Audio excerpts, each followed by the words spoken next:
मी शीतल. मी एक 21 वर्षाची तरुणी आहे. मी कॉलेजच्या 3ऱ्या वर्षाला आहे.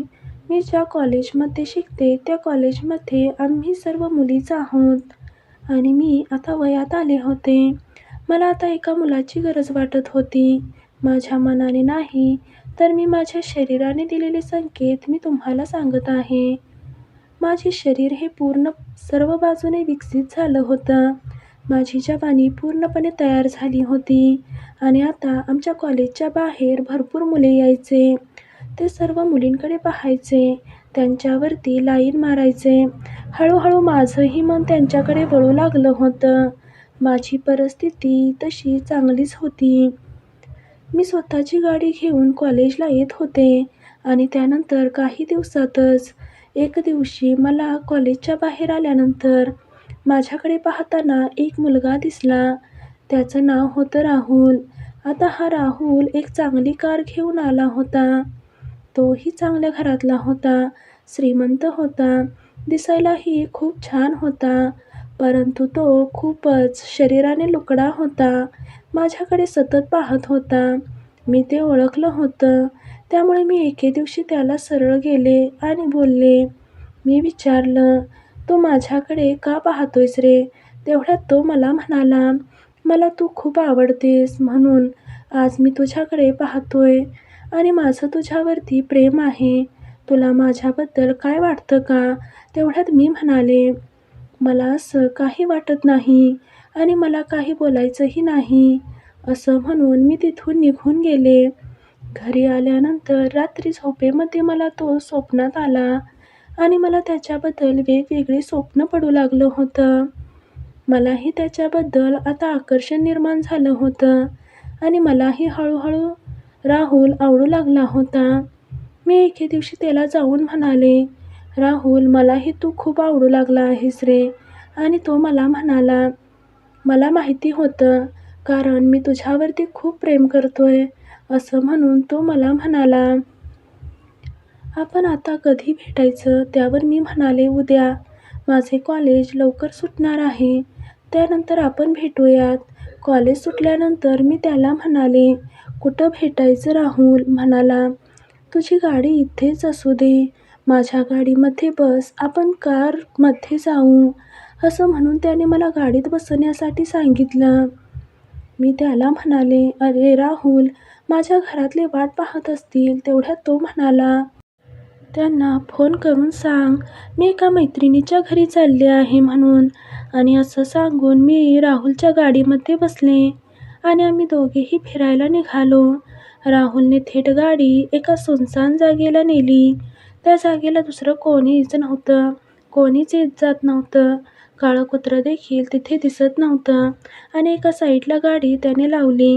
गाडीमध्ये तो माझ्याशी चाळे करू लागला. मला मिठी मारली आणि माझ्यावर प्रेम करू लागला. माझ्या ओठांचे चुंबन देखील त्याने घ्यायला चालू केलं होतं. मलाही काहीच कळेना. माझी ही पहिलीच वेळ होती आणि मला पूर्ण सुख मिळालं असं मला वाटू लागलं होतं. मी घट्ट पकडलं होतं राहुलला. सोडणारच नव्हते, कारण राहुलही मला खूप आवडू लागला होता.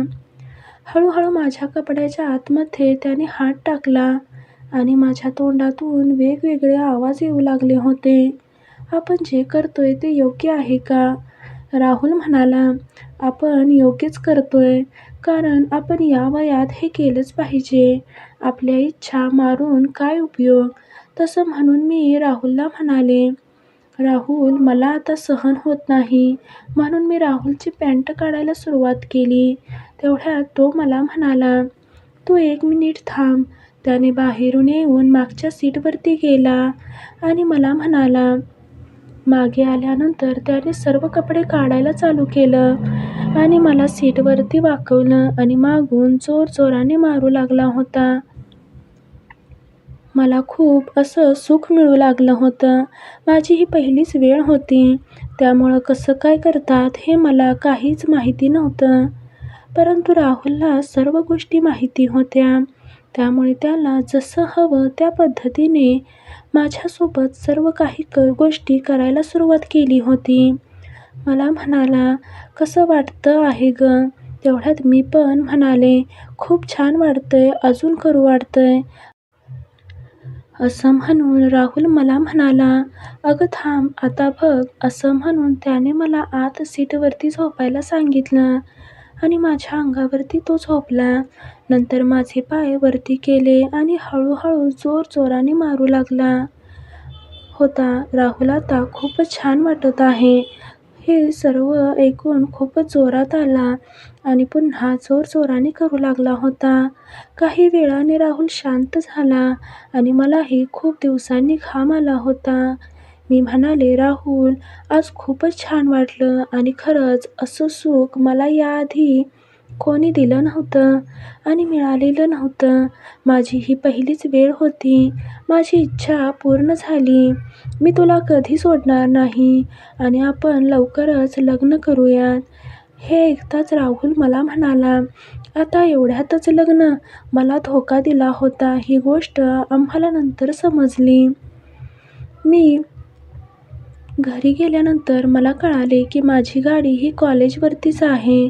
हे पाहून माझ्या घरच्यांनी मला विचारायला सुरुवात केली. माझ्या घरातल्यांनी मला सर्व गोष्टी विचारल्या होत्या. तसं मी त्यांना सर्व गोष्टी सांगितल्या. या सर्व गोष्टी सांगितल्या कारण मला या गोष्टी समजून सांगायच्याच होत्या. माझ्याकडून झाली चूकही मी मान्य केली आणि माझ्या घरातल्यांनी सुद्धा ती मान्य करून घेतली. प्रत्येकाचेच घरातले असे असतील असे नाही. त्यांनाही मी सांगितलेली गोष्ट खरी आहे ती पटली. खरंच अशी प्रत्येक मुली जातीच्या घरातल्यांनी समजून घेतलं, समजून सांगितलं तर मुलीचा कोणताही पाय चुकीच्या वळणावर जाणार नाही. आपण घरातून बाहेर पडल्यानंतर आपल्या कोणत्या गोष्टींचा फायदा लोक घेतील हे सांगता येत नाही आणि मी तेच झालं. माझ्या वयात आलेल्या या गोष्टीचा फायदा माझ्या कॉलेजच्या बाहेर असणाऱ्या मुलाने घेतला.